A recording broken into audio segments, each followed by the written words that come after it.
The champagne glass slipped from my fingers as my husband stood up at our anniversary dinner, raising his own flute with a smile I'd never seen before. "I'd like everyone to meet Natalie," Marcus announced to our table of 12 closest friends and family, his arm sliding around the blonde woman beside him, my future wife. Before we jump back in, tell us where you're tuning in from, and if this story touches you, make sure you're subscribed, because tomorrow I've saved something extra special for you. The crystal shattered against the marble floor of the Heathman restaurant, sending fragments across my designer heels like fallen stars. But the sound that followed Marcus's words was far more devastating than broken glass. It was the collective gasp of everyone who thought they were celebrating our 7th wedding anniversary, not witnessing the public execution of our marriage. I remained seated, my spine straight as the architectural drawings I'd spent years perfecting, watching the color drain from our friends' faces. Victoria, Marcus's mother, looked like she'd seen a ghost. Katherine, my best friend, had her hand pressed to her mouth in shock. But it was the satisfied smirk on Natalie Brooks's face that ignited something cold and calculating in my chest. This wasn't spontaneous. This wasn't a moment of poor judgment fueled by too much wine. This was planned, orchestrated, and designed to humiliate me in the most public way possible. "Well," I said, my voice carrying across the suddenly silent private dining room, "since we're making introductions." I reached into my purse and pulled out my phone, dialing a number I'd memorized 3 days ago. "Robert, it's Claire. Yes, now would be perfect. We're at the Heathman private dining room. Please bring everything we discussed."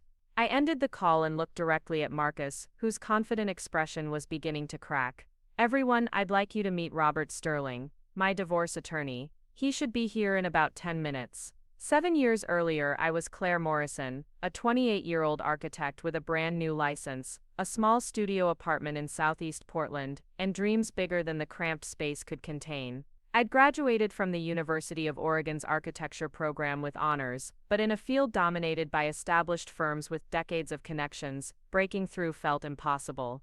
Most days I survived on coffee and determination, working late into the night on design competitions that rarely paid but always taught me something new. The day I met Marcus Hartwell changed everything, though not in the way I initially thought. I was presenting a sustainable housing proposal to the Portland Development Commission, my hands slightly trembling as I clicked through slides, showing innovative use of reclaimed materials and energy-efficient design. The presentation room was intimidating, filled with suits and serious expressions, but I'd practiced this pitch dozens of times in my mirror. "The environmental impact of traditional construction methods costs our city millions annually," I explained, pointing to charts that had taken me weeks to compile. "This modular approach reduces waste by 60% while cutting construction time in half." Most of the commission members looked either bored or skeptical, scribbling notes that probably questioned my youth and experience. But one man in the back row was leaning forward, genuinely engaged. Tall with perfectly styled dark hair, and wearing a suit that probably cost more than my monthly rent, he looked like old money trying to appear progressive. When I finished, he was the first to raise his hand. "Marcus Hartwell, Hartwell Development," he said, standing with the easy confidence of someone who'd never doubted their place in the world. "Miss Morrison, your material sourcing strategy is brilliant. Have you considered how this might scale for commercial properties?" His question was intelligent, specific, and showed he'd actually listened to my presentation rather than just waiting for his turn to speak. After the formal session ended, and most commissioners filed out without a second glance, Marcus approached my small display table where I was packing up my materials with practiced efficiency born from too many unsuccessful pitches. "I wasn't just being polite in there," he said, helping me stack the foam core presentation boards. "Your approach to sustainable development is exactly what this city needs. I've been looking for an architect who thinks beyond conventional methods." He handed me his business card, thick cardstock with raised lettering that spoke of established success. "Would you be interested in discussing a potential collaboration?" Hartwell Development, I learned over coffee the following week, was one of Portland's most respected firms, specializing in mixed-use projects that somehow managed to be both profitable and community-focused. Marcus had inherited the company from his father, but had spent the past 5 years modernizing their approach, moving away from the cookie-cutter developments that had built the family fortune. "The old model is dying," he explained as we sat in a downtown cafe, his laptop open to show me recent projects. "People want authentic spaces that reflect Portland's character, not generic boxes that could be anywhere in America." His passion seemed genuine, and his projects backed up his words. I saw converted warehouses that maintained their industrial charm while providing affordable housing, commercial spaces that integrated local art, and office buildings that prioritized natural light and green spaces. Why me? I asked, still somewhat suspicious of my good fortune. You could work with any established firm in the city. I was acutely aware of the gap between us, his tailored shirt and my carefully maintained but clearly budget-conscious wardrobe, his ease in expensive surroundings, and my constant mental calculations about whether I could afford another coffee.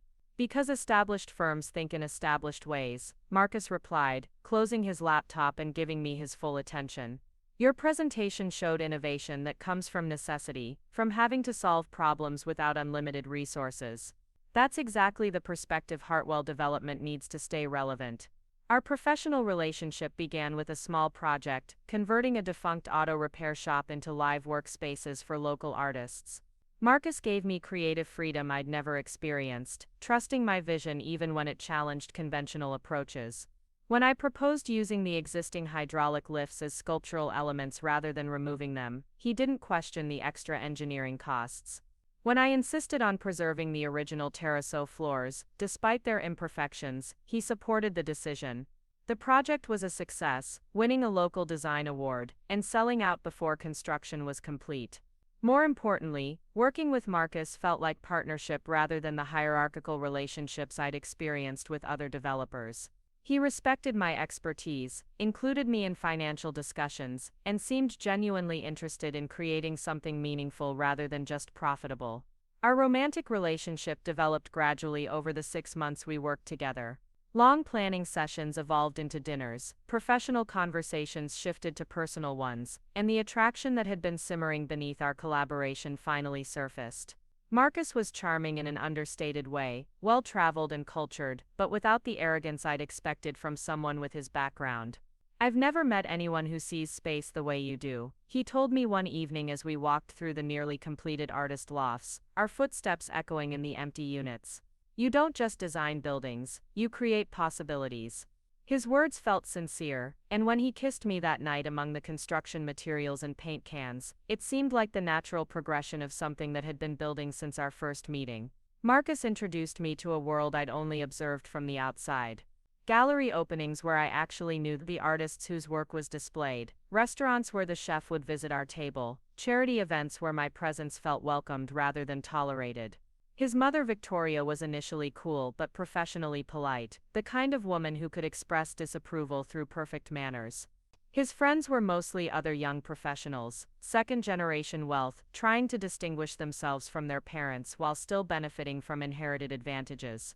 Claire's the architect behind the Morrison Lofts, Marcus would say when introducing me, making sure my professional identity was established before anyone could make assumptions about my presence in their social circle. I appreciated this, even as I noticed the subtle surprise in people's expressions when they realized I wasn't just Marcus's accessory, but someone with her own accomplishments.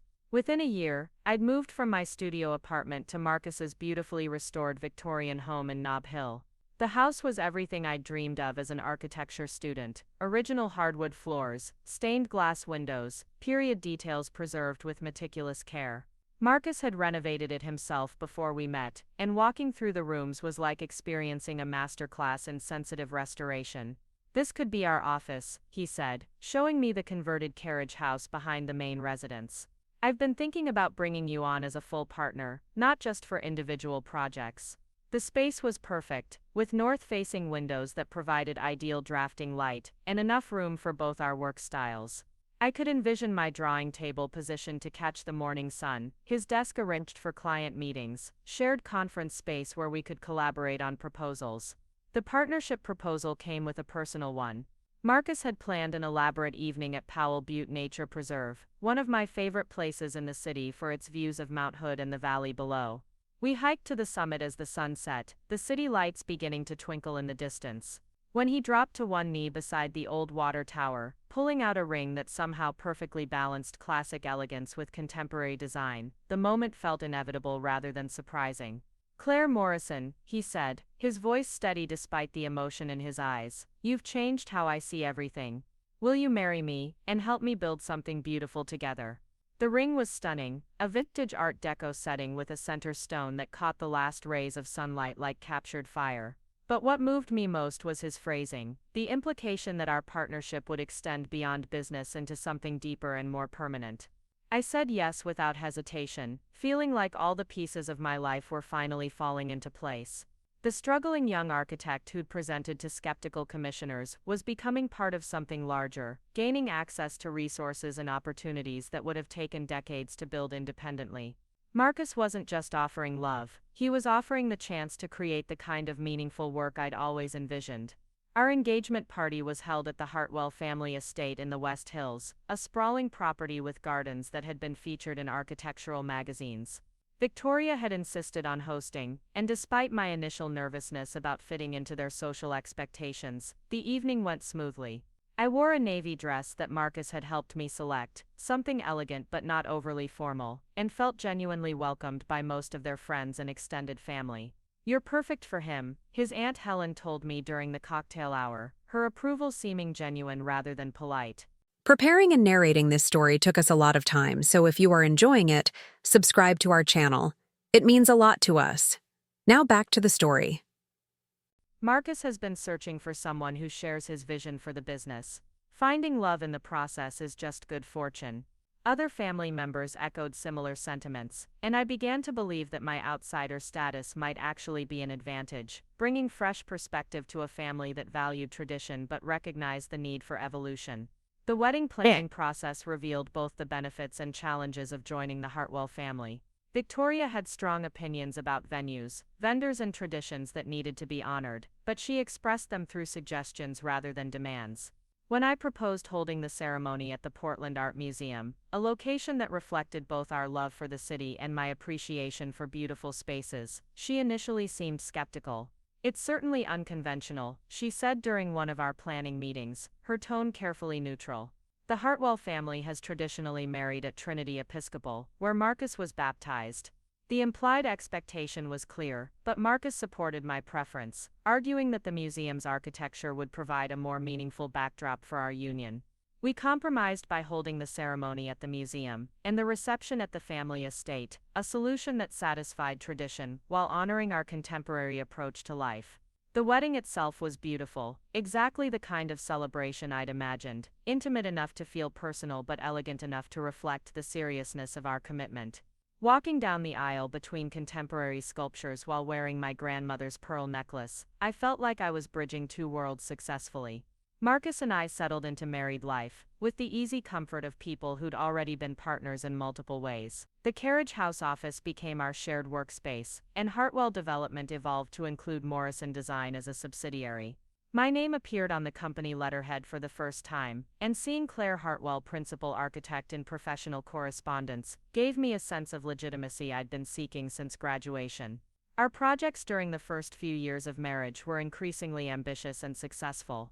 We transformed an abandoned brewery into affordable housing for young families, created a mixed-use development that became a model for sustainable urban living, and won several prestigious awards that elevated both our professional profiles. I was featured in Architectural Record as one of 30 under 30 to watch, and Marcus was invited to speak at development conferences about innovative approaches to community building. Personally, we seemed to complement each other perfectly. Marcus's social ease and established connections opened doors that might have remained closed to me, while my design vision and fresh perspective helped distinguish Hartwell Development from competitors. We traveled together for both business and pleasure, exploring architectural wonders in Europe, and visiting sustainable development projects in Scandinavia. Our shared passion for creating meaningful spaces provided common ground for both our professional and personal relationship. But looking back now, I realize there were signs I chose to ignore, small inconsistencies that should have raised questions. Marcus's phone calls that ended abruptly when I entered the room, weekend meetings that seemed to involve only certain clients, financial discussions that became vague when I asked for specific details. I attributed these things to the natural growing pains of expanding our business, assuming that as we became more successful, some level of complexity was inevitable. The first real warning came during our third year of marriage, when I discovered that several projects I'd designed were being credited to other architects and industry publications. When I confronted Marcus about it, he seemed genuinely surprised and promised to correct the oversight with future publications. You know how these industry magazines can be, he said, pulling me close in our home office. They probably just grabbed the first name they found in the file. I'll make sure they know you're the principal designer on all our residential work.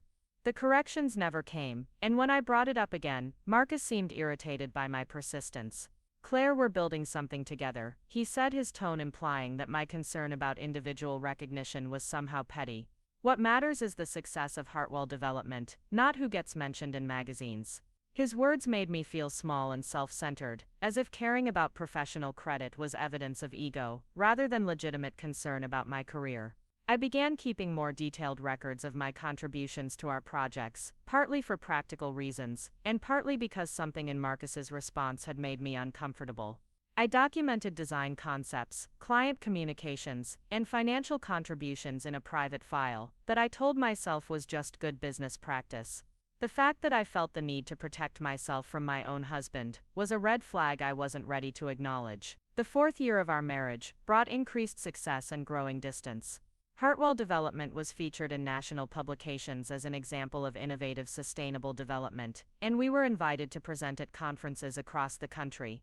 But Marcus began traveling without me more frequently, attending networking events and client meetings that he claimed would be boring for someone focused on design rather than business development. You'd hate these things, he would say, kissing my forehead before leaving for another weekend conference. Just a bunch of developers talking about financing structures and market analysis. I'll be back Sunday night with stories that will put you to sleep. His explanations seemed reasonable, and I was often grateful for the uninterrupted time to focus on complex design problems, without the social obligations that came with Marcus's networking approach.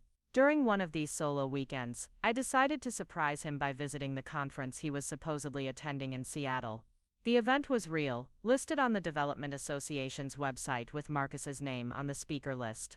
But when I arrived at the hotel, the conference coordinator told me he'd canceled his presentation the previous week due to a scheduling conflict. Marcus's phone went straight to voicemail when I tried to call him, and he didn't respond to my texts asking about his change in plans. When he returned Sunday evening as scheduled, I asked him about the presentation. Without missing a beat, he told me it had gone well, and that he'd made several valuable connections for future projects. His ability to lie so smoothly and convincingly was more shocking than the lie itself. I realized that if he could fabricate an entire weekend with such ease, there might be other deceptions I hadn't discovered. That night, I lay awake beside my husband, wondering how many other stories he'd told me were fiction. The man I'd fallen in love with had seemed incapable of dishonesty, his straightforward approach to business and life, one of the qualities that had attracted me most. Now I was questioning everything, from minor inconsistencies in his schedules to major decisions about our company's direction. By our 5th anniversary, the distance between us had become a canyon, disguised as ordinary married life. We still worked together daily, still attended social events as a united front, still shared the beautiful Victorian home that had once felt like a symbol of our partnership. But the easy intimacy we'd enjoyed had been replaced by polite efficiency, and I found myself feeling lonely even when we were in the same room.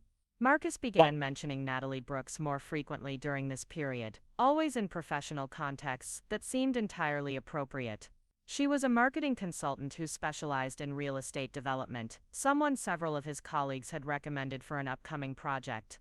Her background was impressive: Stanford MBA, experience with major West Coast developers, a reputation for creating marketing campaigns that actually drove sales, rather than just generating buzz. I think we should bring Natalie on for the River District project, Marcus announced during one of our Monday morning planning meetings in the Carriage House office. Her portfolio shows exactly the kind of sophisticated marketing approach we need for that price point. He handed me her credentials, which were indeed impressive, and I had no logical reason to object to hiring someone whose expertise we clearly needed. Natalie Brooks turned out to be everything her resume promised: polished, intelligent, and extraordinarily effective at her job. She was also beautiful in the effortless way of women who'd never worried about money, with honey blonde hair that always looked perfectly styled, and a wardrobe that suggested both professional success and excellent taste. More concerning was the immediate chemistry I observed between her and Marcus, the kind of intellectual and personal connection that went beyond ordinary business relationships. Within weeks of joining our team, Natalie was attending client meetings that had previously been my domain, offering input on design elements that she claimed affected marketing potential. Claire's aesthetic is wonderful, she would say with a smile that never reached her eyes, but we need to consider whether contemporary buyers will connect with this level of architectural detail. Her critiques were always delivered professionally, but they consistently positioned my design choices as potentially problematic from a commercial perspective.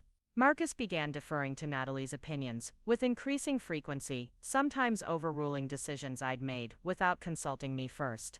When I objected to changes that compromised the architectural integrity of a project, he would frame our disagreement as creative differences, rather than acknowledging that my role as principal architect should carry more weight than a marketing consultant's preferences. Natalie has valuable perspective on market trends, he would say when I questioned her growing influence over design decisions. We can't just create beautiful buildings, Claire. We need to create beautiful buildings that people actually want to buy. His logic seemed sound, but the implication that my designs were somehow disconnected from market reality stung more than I cared to admit. The 6th year of our marriage was when I finally accepted that something was seriously wrong. Marcus and Natalie were spending increasing amounts of time together on what they described as marketing strategy sessions, often meeting at restaurants or wine bars, rather than in our office. When I suggested joining them to better understand how marketing considerations should influence design decisions, they would claim the meetings had been moved or canceled, only for me to overhear references to discussions that had clearly taken place. My suspicions were confirmed during what should have been a moment of professional triumph. We'd been selected as finalists for a major urban redevelopment project, the kind of opportunity that could define a career and establish Hartwell Development as a major player in regional planning. The presentation to the selection committee would be the most important pitch of our professional lives, and I'd spent months developing design concepts that balanced innovation with practical implementation. 3 days before the presentation, I discovered that Marcus and Natalie had prepared an alternative design proposal without my knowledge. I found the documents accidentally, mixed in with files I was reviewing for another project. The design was competent but conventional, exactly the kind of safe approach that would appeal to risk-averse committee members, while offering nothing innovative or inspiring. When I confronted Marcus about the parallel proposal, he claimed it was just a backup plan in case the committee seemed unreceptive to my more ambitious design. But the proposal was too polished, too complete to be a hastily prepared alternative. This was their real presentation, and my months of work had been relegated to decoy status. "We need to win this project, Claire," Marcus said when I demanded an explanation. "Your design is beautiful, but it's risky. If we lose this opportunity because we bet everything on innovation over practicality, it could set us back years." His willingness to abandon our partnership approach for a safer path was devastating, but his casual dismissal of my professional judgment was worse. I realized then that somewhere during our marriage, I'd stopped being Marcus's partner and become his employee. The progression had been so gradual that I hadn't noticed when collaboration became consultation, when my input became optional rather than essential. Natalie hadn't stolen my role. I'd been pushed out so slowly that I hadn't recognized the process until it was complete. The final piece of evidence came 2 weeks later, when I overheard a phone conversation between Marcus and someone he clearly thought was out of hearing range. I was working late in the carriage house office, finishing drawings for a project that was supposedly my sole responsibility, when his voice carried through the thin wall that separated our workspace from the main house. "The timing needs to be perfect," he was saying, his tone more intimate than professional. "Claire can't suspect anything until after the anniversary dinner. Once the announcement is made publicly, she'll have no choice but to accept the new arrangement gracefully." There was a pause, presumably while the other person responded, then Marcus continued. "Natalie, you know this is the right decision for everyone involved. Claire will understand eventually that she's better suited to working for someone else rather than trying to lead a company." I sat frozen at my drafting table, pencil still in my hand, as the implications of what I'd heard sank in. Marcus wasn't just having an affair, he was planning to remove me from our business entirely. The anniversary dinner he'd been planning for weeks wasn't a celebration of our marriage, but the stage for my professional and personal execution. That night, I made 2 phone calls. The first was to Katherine Mills, my best friend since college and the only person I trusted completely. "I need you to be ready for something next Friday," I told her, keeping my voice low even though Marcus was upstairs in our bedroom. I can't explain everything now, but I'm going to need your support in a very public way. The second call was to Robert Sterling, the divorce attorney that Katherine had used when her own marriage imploded 3 years earlier. Robert was known for his discretion, his thorough preparation, and his particular skill at protecting women whose husbands had hidden assets or tried to manipulate the divorce process to their advantage. I need to move quickly, I told Robert during our meeting the following morning, held at his downtown office while Marcus thought I was visiting a job site. My husband is planning something for our anniversary dinner that's going to change everything, and I want to be prepared. I handed him copies of all the documents I'd been collecting, evidence of my contributions to our business, financial records that showed my investments in Hartwell Development, and the screenshots I'd taken of conversations between Marcus and Natalie. Robert reviewed everything with the methodical thoroughness of someone who'd seen this pattern before. "Claire, your documentation is excellent," he said, spreading the papers across his conference table. "Most women in your situation don't think to protect themselves until it's too late. You've given us everything we need to ensure that your contributions to the business are recognized and that any attempt to force you out will be legally challenging." The week leading up to our anniversary dinner was surreal. Marcus was unusually attentive, almost affectionate, as if his guilt was manifesting as temporary kindness. He brought me coffee in the morning, complimented my work on current projects, and even suggested we should plan a vacation together after the dinner celebration. His behavior would have been touching if I hadn't known it was performance art designed to make his upcoming betrayal seem more shocking and therefore more devastating. Natalie's behavior was equally telling. She began treating me with the kind of patronizing kindness usually reserved for people who were about to receive bad news. Her suggestions about my designs became more frequent and more condescending, always framed as helpful guidance from someone with superior market knowledge. "Claire, you might want to consider simplifying this facade treatment," she said, during our final project meeting before the anniversary dinner. "Sometimes less really is more, especially for buyers who might be intimidated by too much architectural sophistication." Her tone was gentle, almost pitying, as if she were already practicing for her role as the new creative director of Hartwell Development. Friday evening arrived with the weight of inevitability. I dressed carefully in a black cocktail dress that Marcus had always loved, applied my makeup with the precision of someone preparing for battle, and slipped my grandmother's pearl earrings into place for luck. Looking in the mirror, I saw someone who appeared calm and celebratory, exactly the image I needed to project for the next few hours. The Heathman restaurant had been decorated with white roses and candles, creating an atmosphere of romantic celebration that would make Marcus's announcement seem even more shocking to our assembled friends and family. I recognized the strategic brilliance of his choice, a public venue where my reaction would be constrained by social expectations, surrounded by people who would pressure me to respond gracefully rather than honestly. As we took our seats at the large round table he'd reserved, I felt oddly peaceful. For weeks I'd been dreading this moment, but now that it was actually happening, I realized I was ready. I had Robert Sterling on speed dial, Katherine positioned as my ally among the dinner guests, and most importantly, I had finally stopped pretending that my marriage was something it had never actually been. Marcus stood up exactly when I expected him to, his champagne glass catching the candlelight as he prepared to deliver the speech that would end our marriage and, he thought, my career. But as I watched Natalie's satisfied smile and felt the anticipation ripple through our assembled guests, I realized that Marcus had made a crucial miscalculation.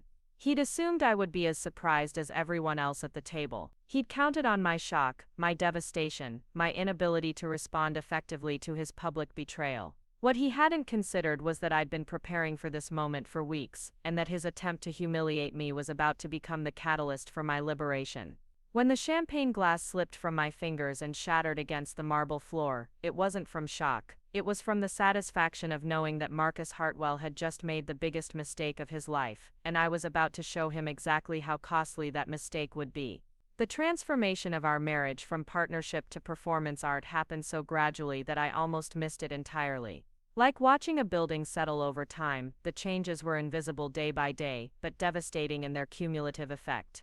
What I initially attributed to the natural evolution of a successful business relationship was actually the systematic erosion of my position, orchestrated with the kind of patience that only comes from long-term planning. The first major shift occurred during our 4th year of marriage, when Marcus suggested we needed to professionalize our business structure. We're not a small startup anymore, Claire, he explained over breakfast in our sun-filled kitchen, the morning light streaming through the Victorians' original stained glass windows. Hartwell Development needs proper corporate governance if we're going to compete for larger projects. His proposal sounded reasonable, even overdue. We'd grown from a 2-person operation to a team of 12, with projects spanning 3 states and a client roster that included major institutional investors. The restructuring process revealed Marcus's true intentions, though I didn't recognize the warning signs at the time. What he framed as necessary modernization was actually a calculated redistribution of power. My role as co-founder and principal architect was redefined as creative director, a title that sounded impressive but carried significantly less authority over business decisions. Marcus became chief executive officer, with final approval over all contracts, financial arrangements, and strategic partnerships. It's just about clarity, he assured me when I questioned why my signature was no longer required on major contracts. Clients and investors need to know who's ultimately responsible for delivery and performance. This way you can focus on what you do best, creating amazing designs, without getting bogged down in administrative details. The logic seemed sound, but I felt a subtle shift in how vendors and contractors addressed me during meetings. They still respected my design expertise, but they now looked to Marcus for final decisions, even on matters that were purely architectural. The changes extended beyond formal business structure into the daily rhythms of our professional life. Marcus began scheduling client meetings without consulting my calendar, sometimes discovering only after the fact that I wouldn't be available to attend. "Oh, I thought you were visiting the Riverside project that afternoon," he would say with apparent surprise, though my schedule had been clearly blocked for design work in our shared office system. These oversights happened frequently enough to establish a pattern but sporadically enough that confronting Marcus about them felt petty. When I did raise concerns about being excluded from important discussions, Marcus had ready explanations that made my objections seem unreasonable.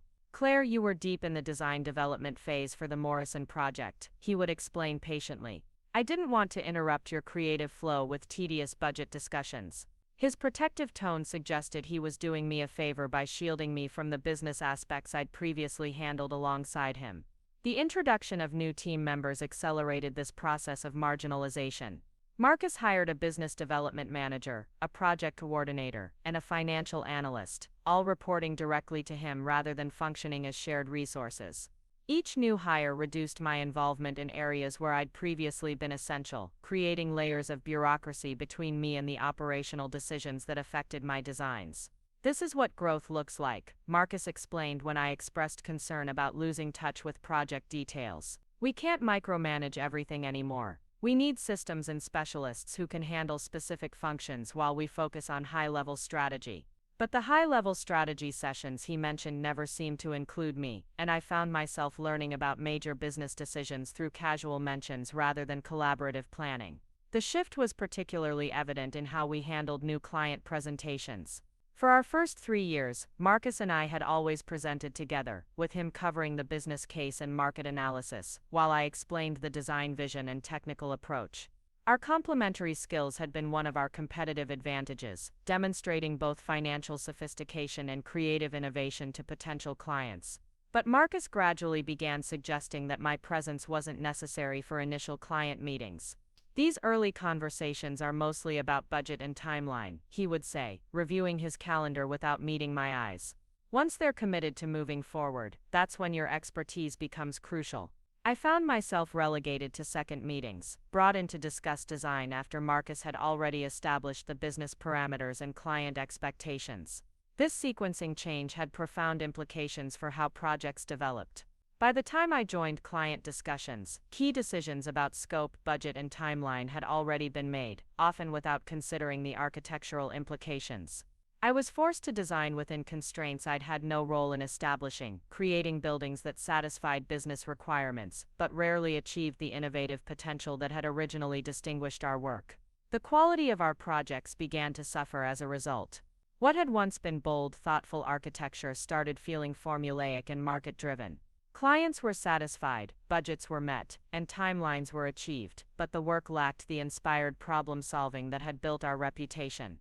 I tried to address this with Marcus during our monthly business reviews, but he seemed more interested in profit margins than architectural awards. "We're running a business, not an art project," he said when I showed him a design competition that featured work we'd done 3 years earlier, before the restructuring. "That building is beautiful, Claire, but it was also over budget and behind schedule. Our clients today expect better project management." His dismissal of our early work as financially irresponsible stung, particularly since those projects had generated the reputation that attracted our current, more lucrative clients. The personal cost of these professional changes became increasingly apparent. Marcus and I had always shared long conversations about projects, bouncing ideas off each other and refining concepts through collaborative discussion. But as his schedule filled with meetings I wasn't invited to attend, our evening conversations became superficial updates rather than genuine exchanges of ideas. "How was your day?" became a question with predictable answers. Marcus would summarize client meetings and business development activities, while I reported on design progress and construction coordination. We were living parallel professional lives that occasionally intersected but no longer truly merged. The intellectual intimacy that had drawn us together was replaced by the polite efficiency of roommates sharing updates about their separate careers. Our social life reflected this growing distance. The dinner parties and gallery openings we'd attended as an integrated team began to split along professional lines. Marcus would network with developers and financiers, while I found myself grouped with other architects and designers, as if we were attending the same events but pursuing different objectives. I noticed that people introduced us differently now, Marcus as the CEO of Hartwell Development and me as his wife, the architect, rather than as business partners who happened to be married. The subtle repositioning was most obvious during industry conferences and professional gatherings. Marcus would be invited to speak on panels about development trends and market analysis, while I was occasionally asked to participate in design-focused sessions that were typically scheduled during less prominent time slots. Our professional reputations were diverging, with Marcus emerging as a business leader, while I remained categorized as a creative specialist. This divergence affected how potential clients perceived our respective roles. During new business presentations, I began to notice that clients would direct financial and strategic questions exclusively to Marcus, even when those questions had significant design implications. My attempts to contribute to these discussions were often met with polite attention, followed by a return to Marcus for the business perspective. "Claire has wonderful ideas," became a phrase I heard frequently, delivered with the kind of tone usually reserved for discussing talented but impractical people. The word wonderful was particularly galling, suggesting that my contributions were charming rather than essential, aesthetic rather than strategic. I was being repositioned as the creative talent that Marcus had discovered and developed, rather than the co-founder who had built the business alongside him. The financial implications of this repositioning became clear during our 5th year, when Marcus suggested we needed to clarify our compensation structure to reflect our evolved roles within the organization. The proposal he presented would maintain my current salary while eliminating my percentage of company profits, replacing it with performance bonuses tied to project delivery, rather than overall business success. "This approach is more fair to everyone," Marcus explained, showing me charts that compared our situation to other architectural firms. "Your compensation will be directly tied to your contributions, and the company will have more flexibility to invest in growth opportunities." The logic was presented as progressive management theory, but the practical effect would be to reduce my financial stake in the business we'd built together while increasing Marcus's control over profit distribution. I requested time to review the proposal with my own financial advisor, a perfectly reasonable response that seemed to irritate Marcus more than it should have. "Claire, this isn't adversarial," he said, his tone suggesting that my caution was evidence of distrust. "We're trying to build a sustainable business structure that works for everyone. Bringing in outside advisors will just complicate something that should be straightforward." His resistance to independent review was the first clear signal that something was fundamentally wrong with our partnership. In our early years, Marcus had encouraged me to seek advice from mentors and consultants, understanding that outside perspectives strengthened our decision-making. His current insistence on keeping our compensation discussion internal suggested he didn't want objective analysis of his proposal. When I did consult with a financial advisor despite Marcus's objections, the feedback was immediate and concerning. "Claire, this restructuring would significantly reduce your ownership position while giving your husband much greater control over the company's financial future," the advisor explained, reviewing the documents Marcus had provided. Unless there are specific business reasons for this change, it seems like you're being asked to give up financial security in exchange for theoretical performance incentives. Armed with this perspective, I returned to Marcus with questions about the business rationale for restructuring our partnership. His explanations became increasingly vague and defensive, relying on generalized claims about industry best practices rather than specific analysis of our company's needs. When I asked to review the consulting reports that had supposedly recommended these changes, Marcus claimed the recommendations had come from informal conversations with other business owners rather than formal analysis.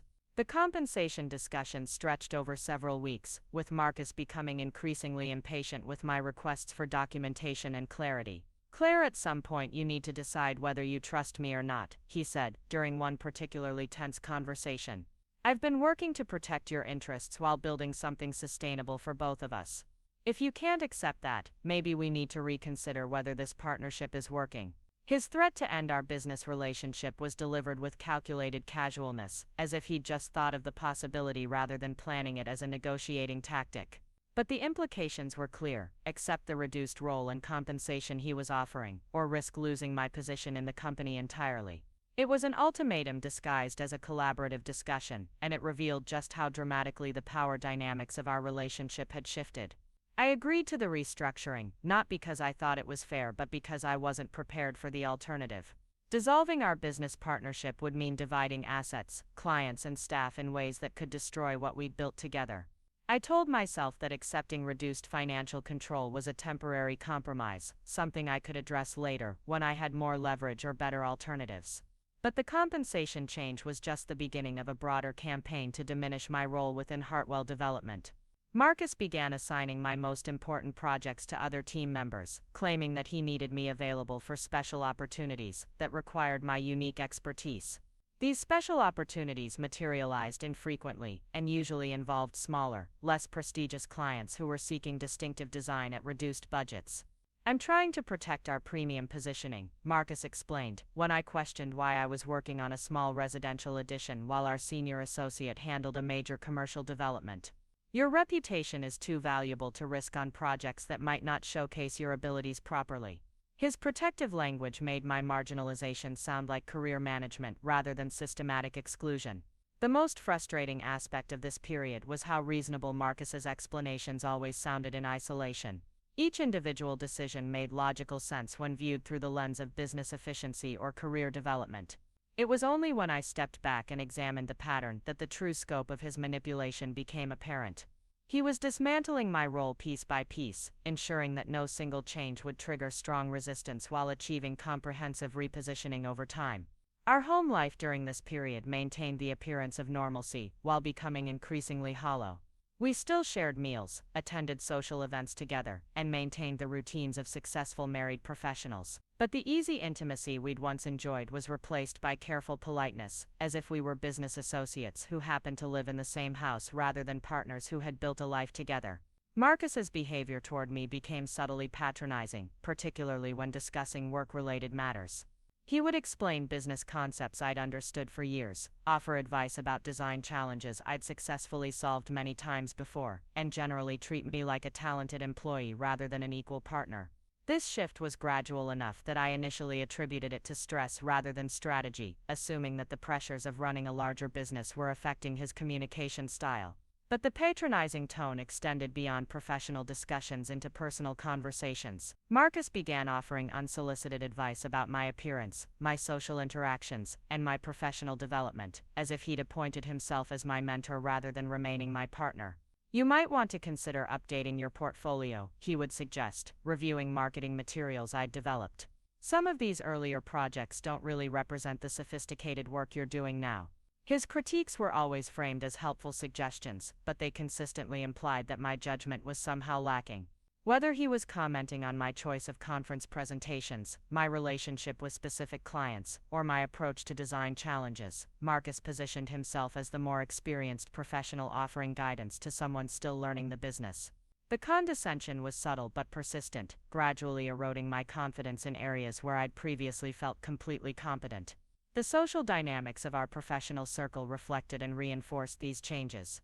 Colleagues who had once treated us as equal partners began deferring to Marcus's opinions while treating my contributions as supplementary. During industry events, I found myself introduced as Marcus's wife more frequently than as a partner in Hartwell Development, as if my professional identity was secondary to my marital status. This repositioning was particularly evident during client dinners and social events that mixed business with personal relationships. Marcus would dominate conversations about strategy and market trends, while I was expected to discuss design philosophy and aesthetic preferences. The division of topics wasn't explicitly negotiated, but it became an established pattern that reinforced everyone's perception of our respective expertise and authority.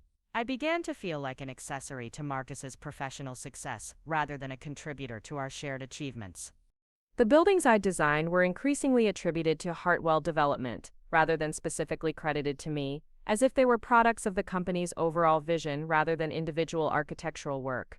This collective attribution might have been acceptable if it applied equally to both of us, but Marcus's business development and strategic planning work was always specifically recognized as his personal contribution. The financial pressures of maintaining our lifestyle added another layer of complexity to these professional changes. The Victorian house we'd renovated together, the high-end furnishings Marcus preferred, and the social obligations that came with our professional status required significant monthly expenses. My reduced profit sharing made me more dependent on my salary and less able to consider alternatives that might involve short-term financial sacrifice. Marcus seemed to understand this dynamic perfectly, occasionally mentioning expensive purchases or social commitments that assumed my continued participation in our current business arrangement. "I've been thinking we should renovate the kitchen next year," he would say, showing me magazine photos of elaborate designs that would cost more than my annual salary. "The current layout doesn't really work for the kind of entertaining we need to do for business development." These discussions always included me in the planning, as if my agreement was assumed rather than requested. But they also made clear that the lifestyle I'd grown accustomed to depended on maintaining my position within Hartwell Development, regardless of how that position was evolving. The golden handcuffs weren't explicitly acknowledged, but they were definitely present in every conversation about our shared future. By the end of our 5th year of marriage, I felt like I was living someone else's life. The confident architect who had presented to the Portland Development Commission had been replaced by someone who second-guessed her own professional judgment and deferred to her husband's business expertise. I was still designing buildings, still earning recognition for creative work, but I'd lost the sense of agency and partnership that had originally attracted me to both the profession and the marriage. The most devastating aspect of this transformation was how gradual and seemingly voluntary it had been. Marcus hadn't forced me to accept reduced responsibility. He'd created conditions that made resistance seem unreasonable, and acceptance seem like the mature choice. I'd participated in my own marginalization, agreeing to changes that individually seemed logical while failing to recognize their cumulative impact on my professional autonomy. But the foundation Marcus had built for my eventual removal was about to be tested by circumstances he hadn't anticipated. The arrival of Natalie Brooks would accelerate the timeline he'd been following, forcing him to move more aggressively than his careful planning had originally envisioned. And that acceleration would ultimately become his undoing, because rapid change would make the pattern of manipulation visible in ways that gradual erosion had not. Looking back, I realized that Marcus's greatest mistake was underestimating my capacity to recognize and respond to betrayal once it became obvious.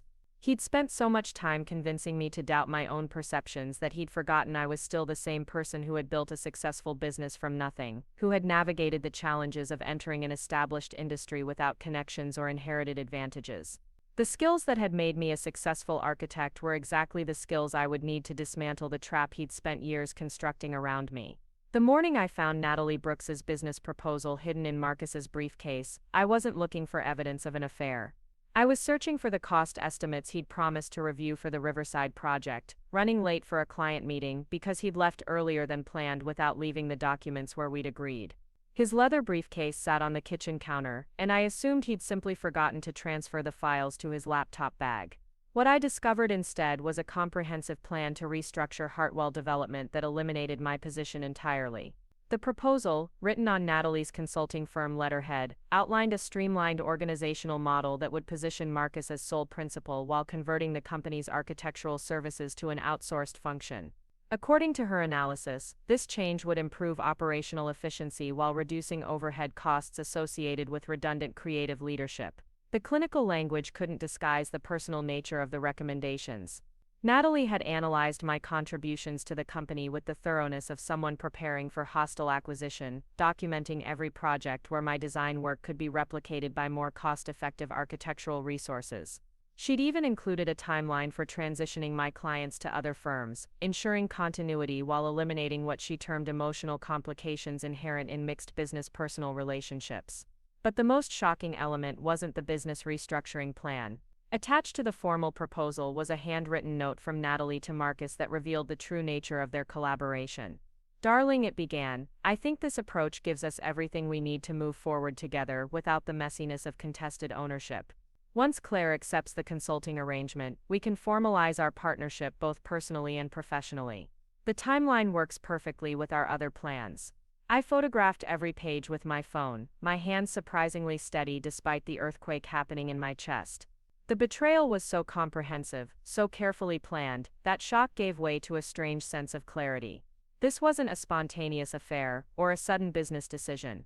Marcus and Natalie had been orchestrating my removal for months, possibly longer, with the kind of detailed planning that revealed just how expendable they considered me. The phrase "our other plans" haunted me as I drove to the client meeting, Marcus's cost estimates forgotten in my rush to process what I'd discovered. What other plans were they making? How long had this been developing? And most importantly, what was the timeline Natalie had referenced so confidently? I managed to get through the client presentation on autopilot, my professional mask firmly in place while my mind raced through implications and possibilities. The clients were satisfied with my design updates, approving changes that would normally have excited me, but now felt like routine tasks performed by someone else. I heard myself explaining material choices and spatial relationships while internally calculating how much evidence I would need to protect myself from whatever Marcus and Natalie were planning. That afternoon, I made an appointment with David Chen, the only business consultant I trusted to provide confidential advice about my situation. David had helped me navigate several complex client relationships over the years, and his discretion was absolute. More importantly, he understood the architecture and development industry well enough to recognize the implications of what I'd discovered. "Claire, this is a textbook example of constructive dismissal," David said after reviewing the proposal I'd photographed. "They're creating conditions that would force you to leave while maintaining legal cover by offering alternative arrangements." He pointed to specific language in Natalie's recommendations that positioned my departure as voluntary restructuring rather than termination. "The consulting arrangement they're proposing would give you no equity, no decision-making authority, and compensation that's roughly 30% of your current package." David's analysis confirmed my instincts about the business implications, but I needed to understand the personal dimensions of Marcus and Natalie's relationship. The handwritten note suggested romantic involvement, but I had no idea how long it had been developing, or how serious it had become. If they were planning to formalize their partnership, as Natalie had written, I needed to know what that meant for my marriage as well as my business. The opportunity to investigate came sooner than expected. Marcus announced during dinner that evening that he would be attending a weekend conference in Seattle, the same event where he'd supposedly been developing new business relationships for the past several months. But this time I was prepared to verify his story rather than accepting it at face value. "The Sustainable Development Symposium sounds interesting," I said, keeping my tone casual while mentally noting the specific event he'd mentioned. "Maybe I should attend next year. It seems like valuable networking for both of us." Marcus's slight hesitation before agreeing told me everything I needed to know. If he were actually attending a professional conference, my interest in joining future events would be welcomed rather than creating momentary discomfort. As soon as Marcus left for the airport Friday morning, I called the conference organizers to verify his registration. The conversation was brief and devastating. Marcus Hartwell had never been registered for any of their events, this year or previously. The symposium he described in detail was real, but his participation was entirely fictional. I'd been listening to carefully rehearsed lies for months, delivered with the kind of casual confidence that suggested extensive practice. With Marcus gone for the weekend, I had unrestricted access to our shared office space and the financial records he'd increasingly kept private. What I discovered over the next 2 days painted a picture of deception that extended far beyond a simple affair. Marcus had been systematically transferring company assets to accounts that didn't appear on our regular financial statements, creating a shadow structure that would allow him to maintain control of our most valuable contracts and client relationships. The paper trail was complex but ultimately revealing. Over the past 18 months, Marcus had established a separate limited liability company called Pacific Development Solutions, with Natalie listed as a founding partner. Client contracts that should have belonged to Hartwell Development were being routed through this new entity, along with the corresponding payments and profit distributions. My architectural work was still being used to secure these contracts, but the financial benefits were flowing to a business I'd never heard of, and had no ownership stake in. The sophistication of the scheme was almost impressive. Marcus had used our legitimate business development activities as cover for establishing relationships with clients who then hired Pacific Development Solutions for subsequent projects. From the outside, it looked like natural business growth and diversification. But from my perspective, reviewing contracts and payment schedules in our home office, it was clearly systematic theft of business opportunities that should have belonged to our partnership. The financial deception was accompanied by evidence of personal betrayal that was equally comprehensive. Marcus and Natalie's relationship had been documented in hotel receipts, restaurant charges, and travel expenses that told the story of a romance conducted parallel to our marriage.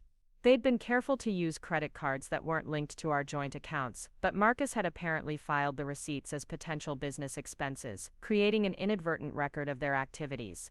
The timeline revealed that their relationship had begun shortly after Natalie joined our team, approximately 8 months earlier. The romantic involvement had developed alongside the business planning. With each weekend conference, Marcus attended corresponding to documented expenses for 2 people at romantic destinations. They'd been to wine country, coastal resorts, and mountain retreats, building a relationship while planning my professional and personal elimination. But the most damning evidence was a series of email exchanges between Marcus and Natalie that I found in a folder marked PDS Strategic Planning.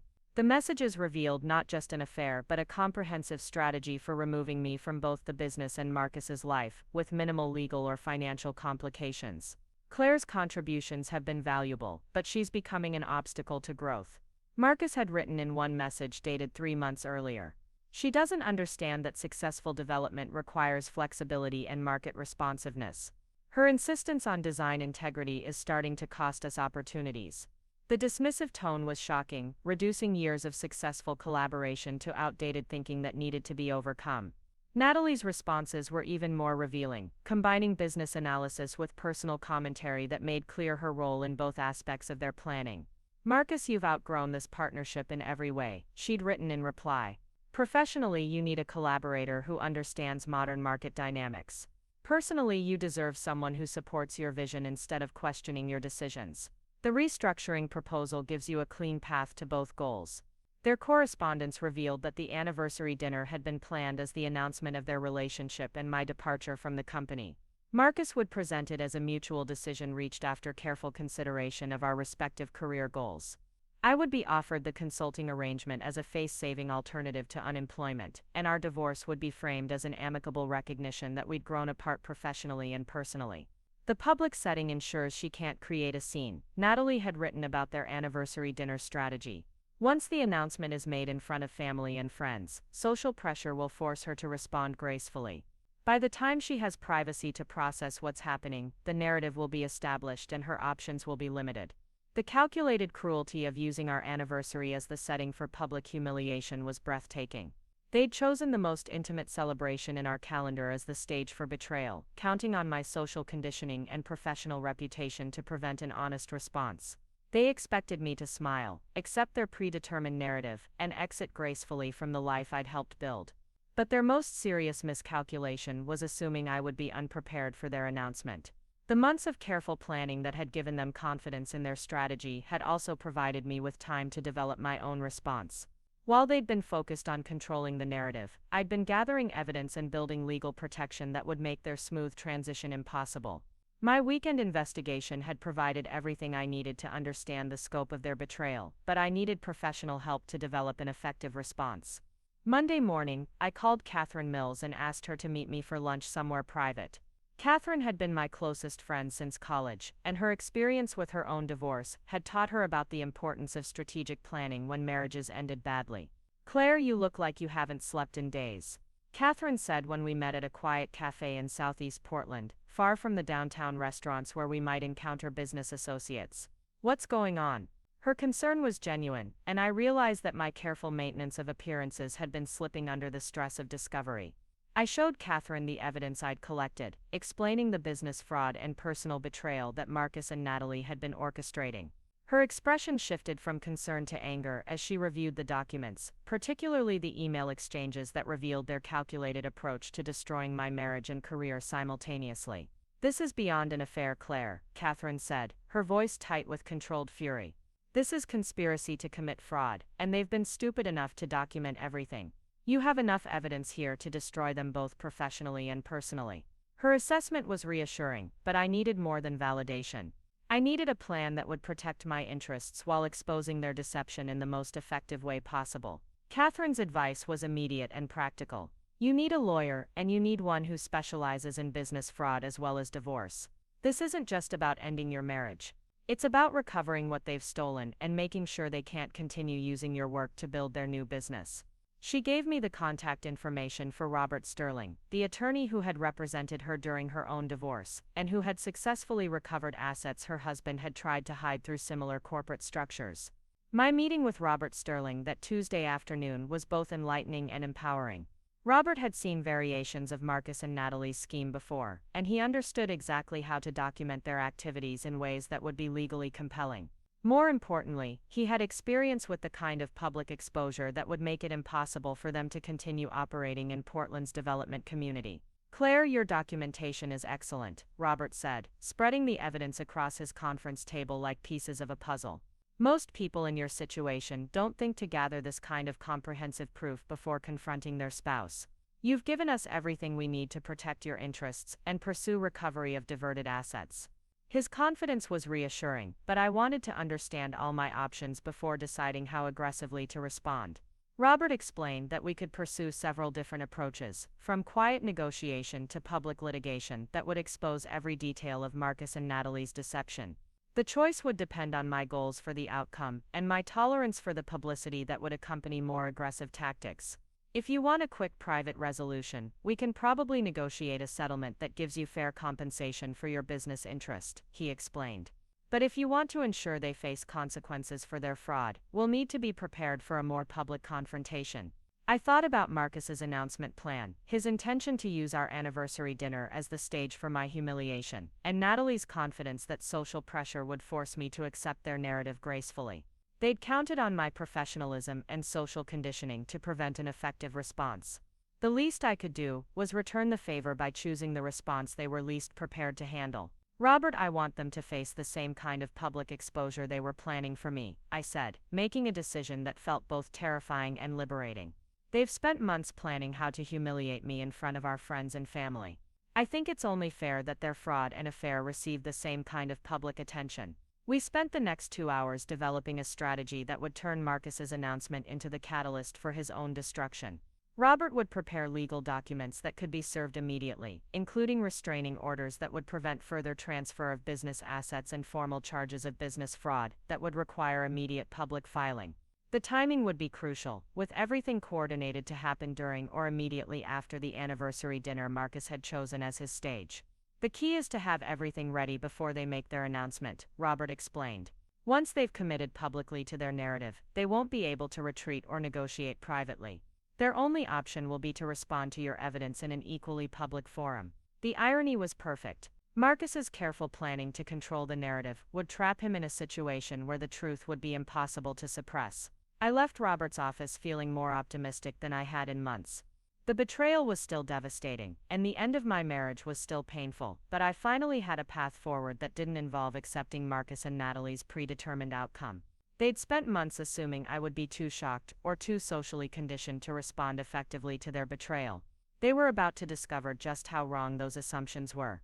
The remainder of the week required careful performance art to maintain the illusion that nothing had changed. Marcus returned from his fake conference full of enthusiasm about the connections he'd made and the opportunities he'd identified for future collaboration. His detailed stories about presentations he'd never attended and colleagues he'd never met were masterful fiction, delivered with the kind of casual confidence that made me wonder how many other elaborate lies I'd accepted over the years. Natalie's behavior during our final team meetings was equally revealing. She'd begun treating me with the kind of gentle condescension usually reserved for people who were about to receive bad news, offering suggestions about my work that were simultaneously supportive and undermining. "Claire, you might want to consider simplifying this design approach," she said during our Thursday project review. "Sometimes elegant solutions are more marketable than complex architectural statements." Her tone was professorial, as if she were providing educational guidance to someone still learning the business. The patronizing quality was infuriating, but it also confirmed that she felt completely confident about the outcome of their anniversary dinner announcement. She was already practicing her role as the new creative director of whatever business structure would emerge from my departure. Friday morning, I had a final coordination call with Robert Sterling to confirm that all our legal preparations were complete. The documents were prepared, the process server was on standby, and the media contacts were briefed about the potential story.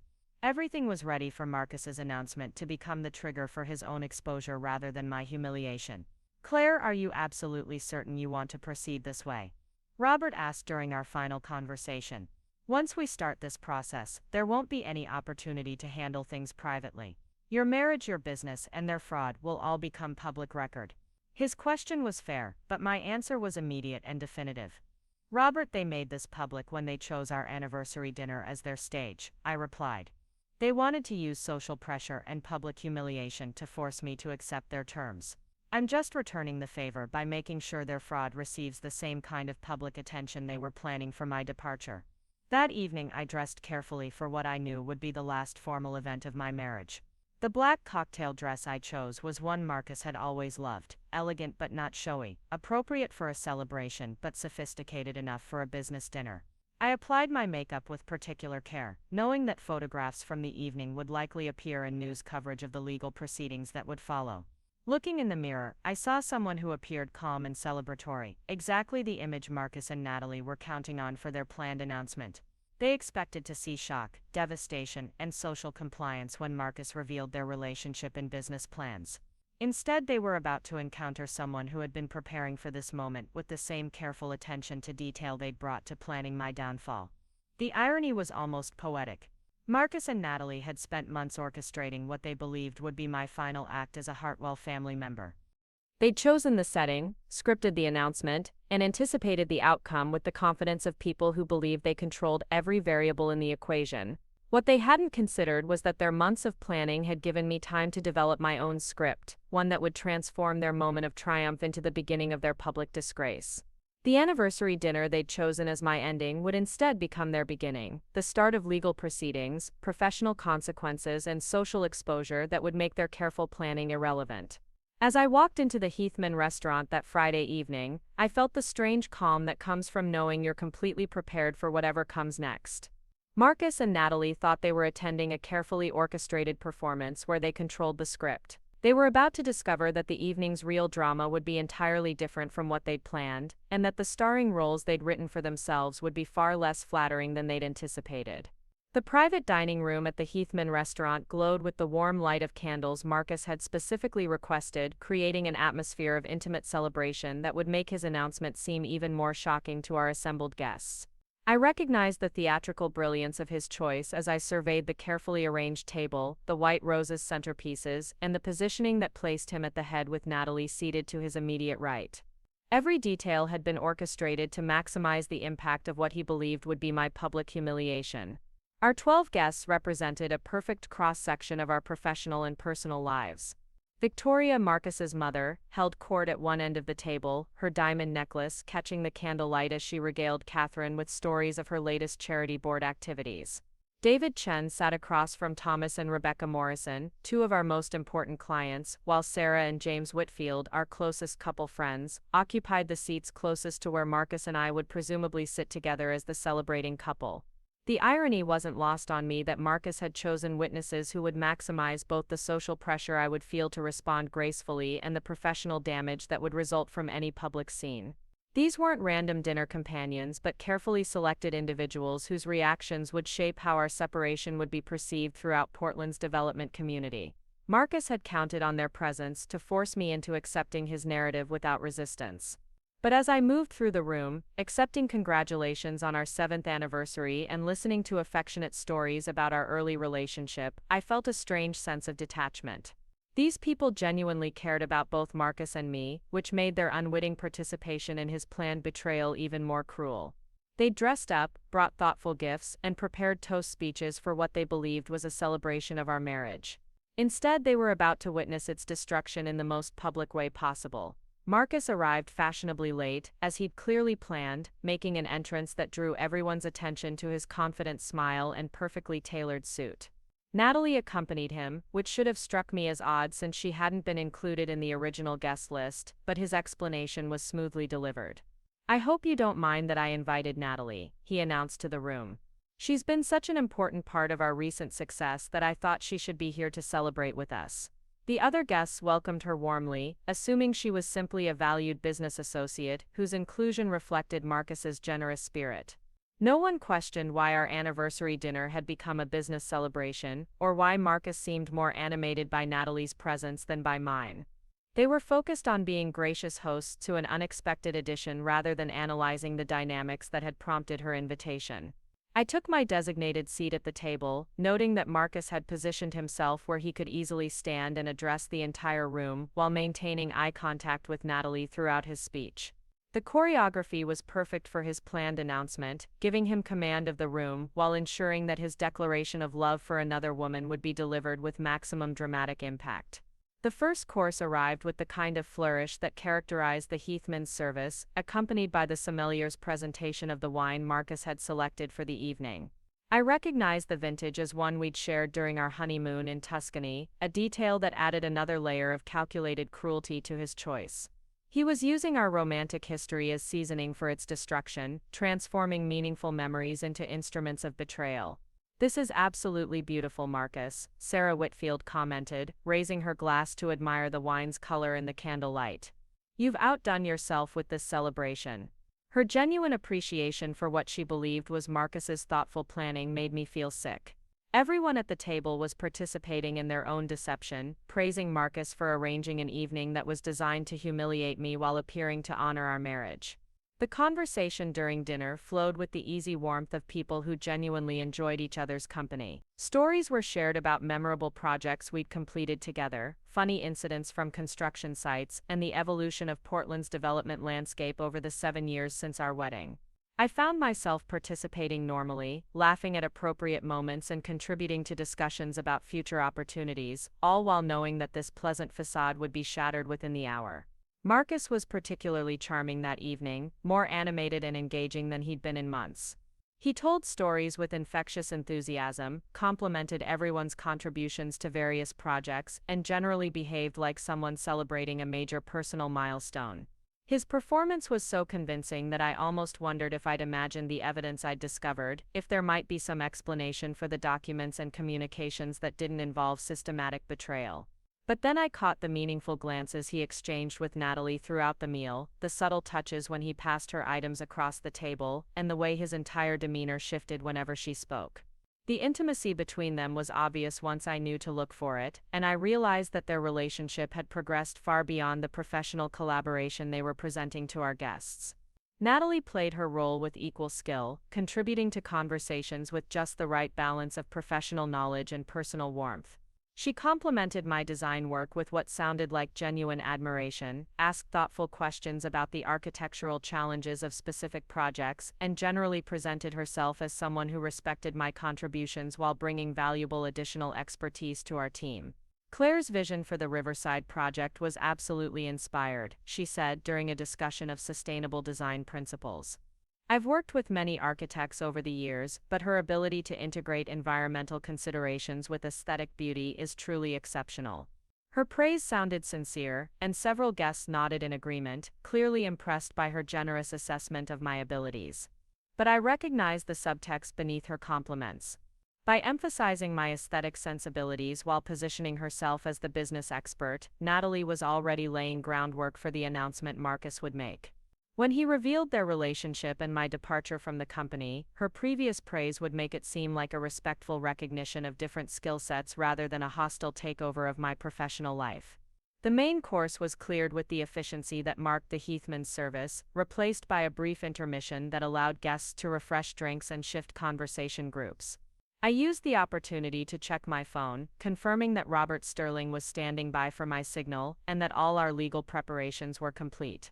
The timing would be crucial, with documents served and media alerted within minutes of Marcus's announcement to prevent any opportunity for damage control or narrative management. When everyone returned to their seats for dessert, Marcus remained standing, his champagne glass raised in what appeared to be preparation for a toast. The room quieted expectantly, with guests settling into their chairs and turning their attention toward their host. This was the moment he'd been building toward all evening, the culmination of months of planning and the beginning of what he believed would be my graceful exit from his life. I want to thank all of you for being here tonight.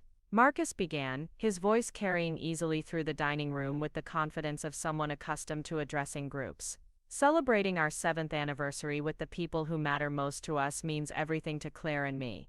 The lie rolled off his tongue with practiced ease, including me in sentiments I'd had no role in expressing, while setting up the contrast that would make his next words more shocking. Several guests raised their glasses in acknowledgement, clearly expecting a traditional anniversary toast about love, partnership, and shared dreams for the future. Victoria looked particularly pleased, no doubt anticipating the kind of elegant speech that would reinforce the Hartwell family's reputation for grace and sophistication. Everyone was prepared for celebration, not devastation. 7 years ago, Claire and I started something we thought would last forever. Marcus continued, his tone taking on the nostalgic quality appropriate for reflecting on a marriage's evolution. We built a business together, created a home together, and supported each other through all the challenges that come with entrepreneurship and marriage. His words were accurate but deliberately misleading, describing our partnership in past tense while appearing to celebrate its continuation. I felt the attention of everyone at the table as Marcus paused dramatically, clearly building toward his announcement. This was the moment when a normal anniversary toast would turn toward future plans and renewed commitment. Instead, Marcus was about to reveal that our entire marriage had been transformed into a performance designed to facilitate his transition to a new relationship and business structure. But growth sometimes means recognizing when it's time for change, Marcus said, his tone shifting slightly toward what he probably thought was gentle honesty. Claire and I have realized that we've grown in different directions, both professionally and personally, and we want to honor that evolution rather than forcing something that no longer serves either of us. The euphemistic language was masterful, making our divorce sound like mutual self-actualization rather than abandonment and betrayal. The room's energy shifted immediately, with guests exchanging confused glances and uncertain expressions.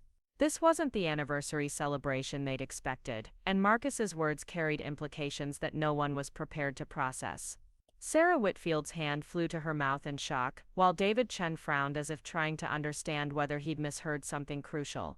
Marcus pressed forward, before anyone could interrupt or ask clarifying questions, moving quickly through the script he'd obviously rehearsed. We've decided to restructure both our personal and professional relationships in ways that allow each of us to pursue our authentic paths forward.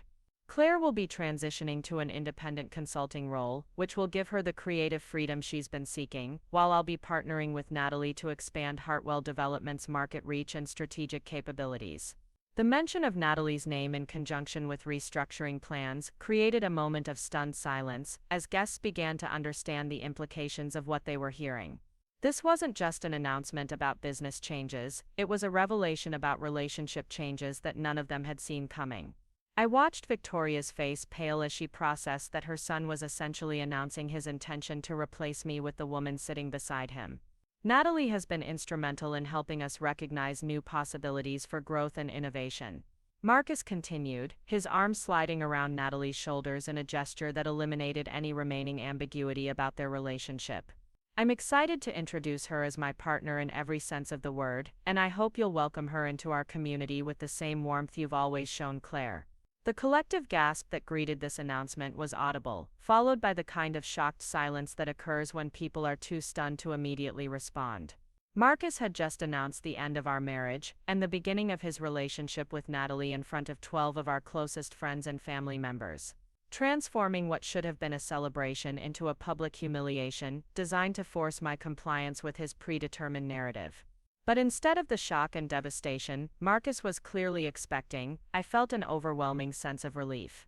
After months of suspicion and weeks of careful preparation, the moment had finally arrived when I could stop pretending that my marriage was something other than an elaborate deception.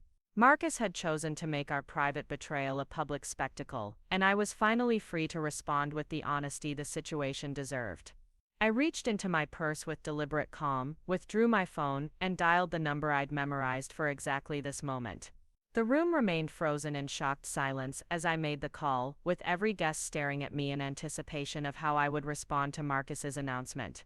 Their expressions ranged from sympathy to curiosity to horror, but no one seemed prepared for what actually happened next. "Robert, it's Claire," I said into the phone, my voice carrying clearly through the silent dining room. "Yes, now would be perfect. We're at the Heathman, private dining room. Please bring everything we discussed." I ended the call and looked directly at Marcus, whose confident expression was beginning to crack as he realized that my response wasn't following his anticipated script. "Everyone, I'd like you to meet Robert Sterling," I announced to the table, rising from my seat with the same composed authority Marcus had displayed during his speech. "My divorce attorney, he should be here in about 10 minutes, along with the process server, who'll be delivering Marcus with legal documents related to the business fraud he and Natalie have been committing for the past 8 months. The reaction was immediate and explosive. Victoria's champagne glass slipped from her fingers, shattering against her plate with a sound that punctuated the silence. Thomas Morrison pushed back from the table so abruptly that his chair nearly toppled over. Katherine Mills began to smile with what looked like fierce satisfaction, clearly recognizing that I'd been planning this confrontation rather than stumbling into it unprepared. Marcus's face went through several color changes as the implications of my announcement sank in. The confident businessman who had just delivered what he thought was a masterful manipulation had been replaced by someone who looked genuinely panicked for the first time since I'd known him. "Claire, what are you talking about?" he asked, his voice rising slightly as he struggled to maintain composure. "What business fraud? You're obviously upset about our announcement, but there's no need to make wild accusations." His attempt to dismiss my allegations as emotional overreaction was exactly the response I'd expected, but it wasn't going to work with the evidence I'd gathered. "I'm talking about Pacific Development Solutions, Marcus," I replied calmly, producing printed copies of the documents I'd discovered and photographed. "The company you and Natalie established to divert our clients and assets while planning my removal from Hartwell Development. I have copies of all your contracts, financial transfers, and email communications discussing how to eliminate me from the business we built together." I distributed copies of the evidence around the table, watching as our guests reviewed documentation that made the scope of Marcus and Natalie's deception undeniably clear. The business fraud was laid out in their own words, complete with timelines, financial transfers, and strategic planning that revealed months of systematic theft disguised as business development. David Chen was the first to speak after reviewing the documents, his expression shifting from confusion to professional outrage. "Marcus, these contracts should have been executed through Hartwell Development," he said, holding up agreements that showed his own company working with Pacific Development Solutions instead. "You used Claire's designs and our existing relationship to establish business with an entity she had no knowledge of. That's textbook fraud."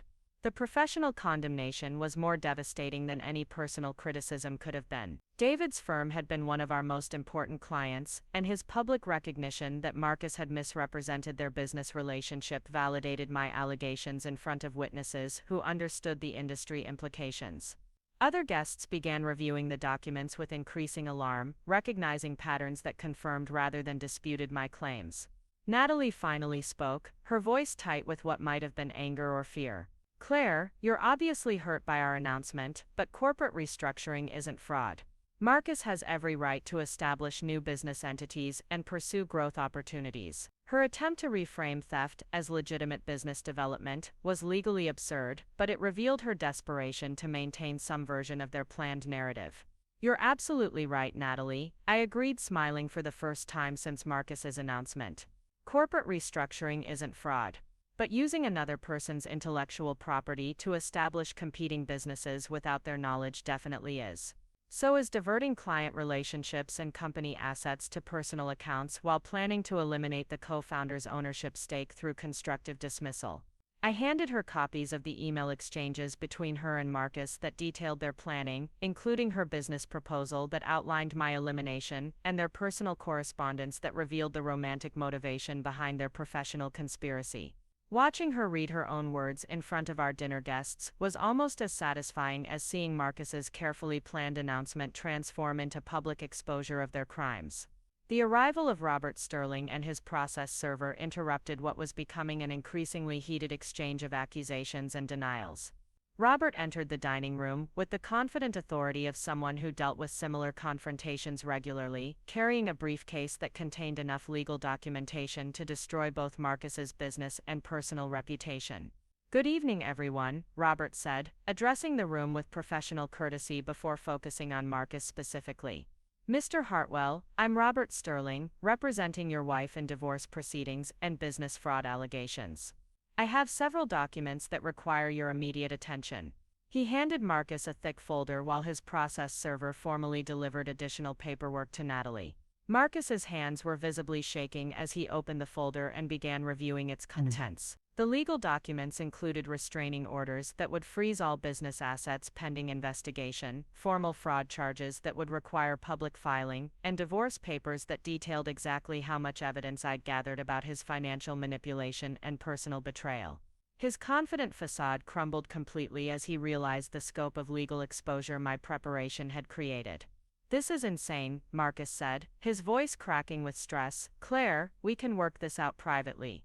There's no need to involve lawyers or make public accusations. We're both reasonable people who can reach a fair agreement without destroying everything we've built together." His plea for private resolution came too late, delivered after he'd already made our conflict public through his anniversary dinner announcement. "You're absolutely right that we could have handled this privately," I replied, feeling calmer than I had in months. "But you chose to make our divorce announcement at a public dinner designed to humiliate me in front of our friends and family. You wanted to use social pressure and public embarrassment to force me to accept your terms without resistance. I'm simply returning the favor by making sure your fraud receives the same kind of public attention you planned for my departure." The satisfaction of turning Marcus's own strategy against him was overwhelming. Every element of his careful planning had been designed to give him maximum control over the narrative, while limiting my options for response. But his assumption that I would be too shocked, or too socially conditioned to fight back effectively, had created the perfect opportunity to expose his deception in the most damaging way possible. Robert Sterling took control of the situation with professional efficiency, explaining to our stunned guests that they might be contacted as potential witnesses in both civil and criminal proceedings. The romantic anniversary dinner Marcus had envisioned had transformed into a crime scene, with evidence of fraud being discussed over champagne and wedding cake while process servers delivered legal documents that would make private resolution impossible. Victoria Hartwell sat in stunned silence, clearly struggling to process that her son had just been publicly exposed as both an adulterer and a criminal in front of Portland's development community elite. The social implications would be devastating for a family that had built its reputation on integrity and discretion. Marcus hadn't just destroyed his marriage, he'd destroyed the Hartwell name in the most public forum possible. "Claire, I think we should go," Katherine said, rising from her seat and gathering her purse. "You've accomplished what you came here to do, and staying longer will just give them opportunities to create more drama." Her advice was sound, and I realized that my own exit strategy was just as important as the confrontation itself. I stood and addressed the room one final time, feeling like I was delivering the closing statement in a trial where the verdict had already been decided. "Thank you all for coming tonight," I said, echoing Marcus's earlier words but with entirely different meaning. "I'm sorry your anniversary celebration turned into a legal proceeding, but I think it's appropriate that Marcus's betrayal was exposed in front of the people who matter most to us. You'll understand why I won't be staying for dessert." As I walked toward the door, I heard Marcus calling my name with increasing desperation, his voice carrying the kind of panic that comes from watching carefully laid plans collapse in real time. But I didn't turn around or acknowledge his pleas for private conversation. He'd chosen to make our divorce public, and now he would have to live with the consequences of that decision just as I'd been expected to live with the consequences of his betrayal. The elevator doors closed behind Katherine and me with a soft chime that seemed to mark the end of one chapter of my life and the beginning of another. 7 years of marriage had ended with the same dramatic flair that Marcus had planned, but with an entirely different outcome than he'd anticipated. His attempt to orchestrate my humiliation had become the catalyst for his own destruction, and I finally felt free to begin building a life that didn't depend on his approval or acceptance. The lobby of the Heathman buzzed with its usual Friday evening energy, filled with people celebrating anniversaries, closing business deals, and enjoying romantic dinners that wouldn't end with process servers and fraud allegations. As Katherine and I walked through the warm light and convivial atmosphere, I realized that I'd just experienced the most honest conversation of my entire marriage. For the first time in years, both Marcus and I had said exactly what we meant, without pretense or performance or consideration for social expectations.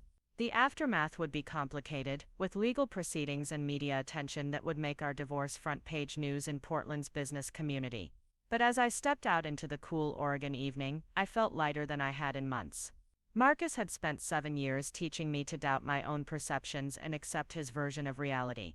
Tonight I'd finally reclaimed my right to tell my own story, and it felt like the beginning of everything rather than the end. The morning after the anniversary dinner debacle, I woke up in Katherine's guest bedroom feeling more rested than I had in months, despite the chaos that had erupted less than 12 hours earlier. The silence of her house was profound after years of sharing space with Marcus, whose early morning phone calls and restless energy had become the unwelcome soundtrack of our deteriorating marriage. For the first time in years, I experienced the luxury of waking up without immediately calculating how to navigate another day of pretense. Katherine had coffee ready when I emerged from the bedroom, along with her laptop displaying the early morning news coverage that was already beginning to circulate about the previous evening's events. "Claire, you need to see this," she said, turning the screen toward me. The Portland Business Tribune had published a brief online article titled "Hartwell Development Faces Business Fraud Allegations," accompanied by a professional headshot of Marcus that had been taken during happier times when his reputation was still intact. The article was carefully worded to avoid legal liability while conveying the essential facts that would make private damage control impossible. Sources close to the investigation confirmed that fraud charges had been filed against Marcus Hartwell and Natalie Brooks, involving the diversion of client relationships and company assets through an undisclosed business entity. The timing of the charges, filed immediately after what was supposed to be an anniversary celebration, provided the kind of dramatic detail that would ensure the story continued to generate interest throughout Portland's business community. My phone had been buzzing incessantly since dawn, with calls from reporters, business associates, and friends who had heard various versions of what happened at the Heathman. I'd turned off the ringer but could see the accumulating messages, most of which would require careful responses to avoid inadvertently compromising the legal proceedings that Robert Sterling was orchestrating. The public nature of Marcus's betrayal meant that my response would be equally public, with every statement analyzed for insight into the collapse of what had been considered one of Portland's most successful business partnerships. The first call I returned was to Robert Sterling, who had been working since 6 in the morning to coordinate the various legal actions that would protect my interests while maximizing the pressure on Marcus and Natalie. "Claire, the restraining orders were executed at 8 this morning," he reported with professional satisfaction. "All Hartwell Development and Pacific Development Solutions accounts have been frozen pending investigation, and both Marcus and Natalie have been ordered to appear for depositions within the week." The speed of legal action was impressive, but Robert explained that the strength of the evidence I'd gathered had made judicial approval straightforward. "Most fraud cases require months of investigation to establish the paper trail you documented in a weekend," he said. "The emails between Marcus and Natalie essentially constitute confessions, and the financial records you photographed provide irrefutable proof of asset diversion. They're going to have very limited options for defense." The morning brought a steady stream of communication from business associates trying to understand the implications of the fraud charges for ongoing projects and client relationships. David Chen called to express his support and to discuss how his firm's contracts with Pacific Development Solutions would be affected by the legal proceedings. "Claire, I want you to know that our company will support whatever legal action is necessary to resolve this situation," he assured me. Marcus violated our trust as much as yours, and we won't tolerate that kind of deception in our business relationships. His solidarity was both personally gratifying and professionally crucial, establishing that the business community would view me as the victim of Marcus's manipulation rather than a disgruntled ex-wife making vindictive accusations. The distinction would be essential for rebuilding my career and reputation after the divorce proceedings concluded. I needed to be seen as someone who had been wronged rather than someone who had failed, and the evidence I'd gathered was making that narrative possible.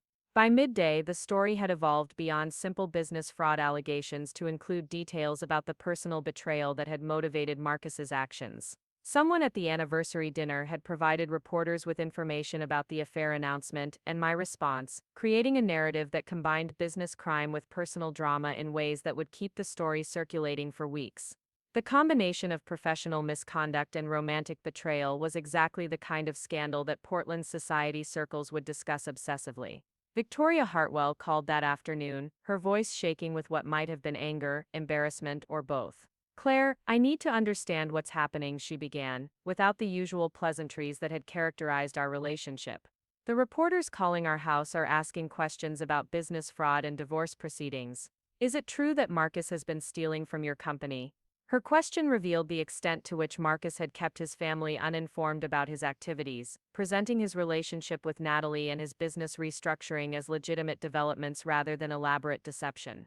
Victoria's shock seemed genuine, suggesting that she'd been excluded from his planning just as I had been. The revelation that her son was capable of such systematic manipulation was clearly devastating for someone who had built her identity around the Hartwell family's reputation for integrity. "Victoria, I'm sorry you're learning about this through news reports," I replied, genuinely sympathetic to her position despite years of tension between us. "Marcus has been diverting company assets to a business he established with Natalie Brooks while planning to remove me from Hartwell Development entirely. The evidence is comprehensive, and the legal proceedings will make everything public record." The conversation was difficult but necessary, establishing that I wouldn't be accepting responsibility for the scandal that Marcus's choices had created. Victoria had always treated me as an outsider who needed to prove my worthiness of the Hartwell name, but now her son's behavior had made that name synonymous with business fraud and marital betrayal. The irony wasn't lost on either of us that Marcus had destroyed the family reputation his mother had spent decades protecting. The second day brought increased media attention and the first wave of professional consequences for Marcus and Natalie. The Oregon Board of Architecture announced that they were reviewing my complaints about the unauthorized use of my designs in Pacific Development Solutions projects, while the Better Business Bureau initiated an investigation into misleading business practices. Professional licensing boards took these kinds of allegations seriously, with the potential for sanctions that could end both their careers in the development industry. Marcus made his first public statement through his attorney, a carefully worded denial that acknowledged misunderstandings about business arrangements, while maintaining that all activities had been conducted with proper authorization and documentation. The legal language was designed to avoid admitting guilt while suggesting that the allegations resulted from confusion rather than deliberate fraud. But the statement's defensive tone and lack of specific refutations actually reinforced the impression that the charges were well-founded. Natalie's response was more aggressive, claiming through her publicity representative that she was the victim of a vindictive ex-wife's attempt to destroy legitimate business competition. Her strategy of positioning me as the aggressor was legally risky but personally revealing, suggesting that she still didn't understand the strength of the evidence against her. The characterization of systematic fraud as legitimate business competition would provide excellent material for cross-examination if the case proceeded to trial. The third day brought the first significant development in settlement negotiations, with Marcus's attorney reaching out to Robert Sterling to explore potential resolution that would avoid prolonged litigation. The initial proposal was laughably inadequate, offering minimal financial compensation in exchange for my agreement not to pursue criminal charges or seek punitive damages. The offer revealed that Marcus still didn't understand the extent of his legal exposure or the degree to which he'd destroyed his negotiating position through public betrayal. "They're acting like this is a standard divorce proceeding with some minor business disputes," Robert explained after reviewing their proposal. "They don't seem to understand that the fraud charges create criminal liability that I can't negotiate away, and that the evidence of systematic deception will influence every aspect of the divorce settlement. They're going to need to offer much more substantial terms if they want to avoid trial." The week continued with escalating media coverage that expanded beyond local business publications to include lifestyle magazines and legal affairs programs that were interested in the intersection of personal betrayal and white-collar crime. The story had elements that appealed to multiple audiences: successful woman entrepreneur betrayed by husband's sophisticated business fraud scheme, dramatic public confrontation at anniversary dinner, and ongoing legal proceedings with significant financial stakes. Interview requests poured in from journalists who wanted to tell my side of the story, but Robert advised extreme caution about public statements that could affect the legal proceedings. "Claire, you're winning this case in both the courtroom and the court of public opinion," he said during one of our daily strategy sessions. "Saying too much now could give their attorneys ammunition for claims that you're trying to prejudice potential jurors or influence witness testimony." The restraint was difficult but strategically sound. Marcus and Natalie were making mistakes through their public statements and legal responses, while I maintained the dignity that would serve me well when the proceedings concluded. The contrast between my professional silence and their increasingly desperate attempts at damage control was reinforcing the narrative that I was the wronged party who deserved both sympathy and support. 2 weeks after the anniversary dinner, Marcus made his first direct attempt to contact me, calling Katherine's house where I was still staying while apartment hunting. Katherine answered and informed him that all communication needed to go through Robert Sterling, but she reported that his voice carried a desperation that suggested the reality of his situation was finally penetrating his consciousness. "He kept asking to speak with you directly, saying there were things he needed to explain that couldn't be handled through lawyers," she told me.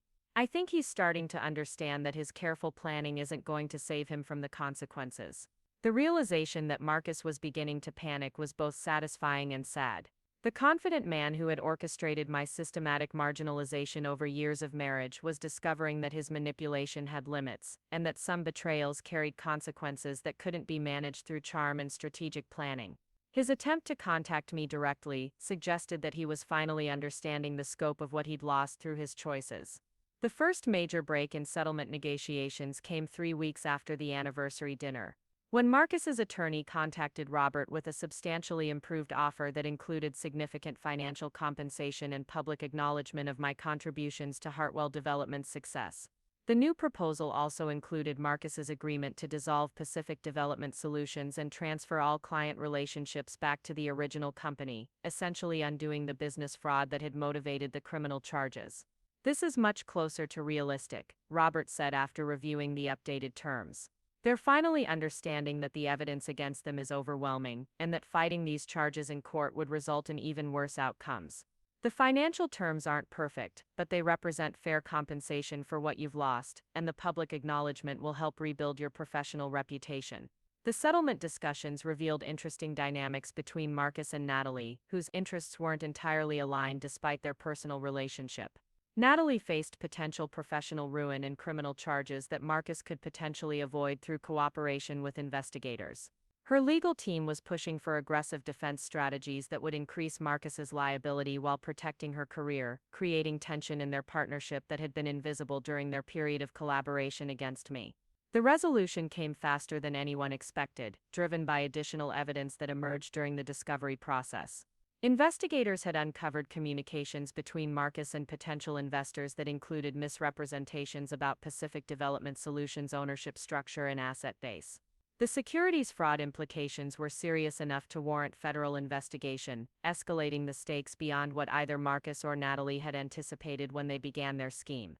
Faced with potential federal charges that carried significant prison sentences, both Marcus and Natalie agreed to comprehensive settlement terms that included full restitution, public acknowledgement of wrongdoing, and cooperation with ongoing investigations. The agreement required Marcus to transfer his ownership stake in Hartwell Development to me, essentially giving me complete control of the business we'd built together. The financial terms were generous enough to provide security while I rebuilt the company's reputation and client base. The public announcement of the settlement was carefully crafted to emphasize my vindication while allowing Marcus and Natalie to maintain some dignity in their professional downfall. Marcus issued a statement acknowledging that he had made serious errors in judgment regarding both business and personal relationships, and expressing gratitude that Claire's integrity and professionalism had prevented more serious consequences for everyone involved. The statement was legally sufficient to resolve the civil proceedings while preserving the possibility of future business relationships in Portland's development community. More importantly, it established the public narrative that I had been the victim of his poor judgment rather than a participant in a mutual business failure. The distinction would be crucial for rebuilding my career and reputation in the months ahead. The divorce settlement was finalized 2 months after the anniversary dinner, with terms that reflected both the business fraud and the personal betrayal that had motivated Marcus's actions. I retained full ownership of Hartwell Development, our Victorian house, and sufficient financial assets to maintain my lifestyle while rebuilding the business. Marcus was required to pay substantial spousal support for 5 years, acknowledging that his deception had damaged my earning capacity and professional reputation. The speed of the resolution was unusual for such complex proceedings, but the strength of the evidence and the public nature of the betrayal had made prolonged litigation untenable for Marcus and Natalie. Their attempt to control the narrative through careful planning had backfired spectacularly, creating legal exposure that made generous settlement terms their best available option.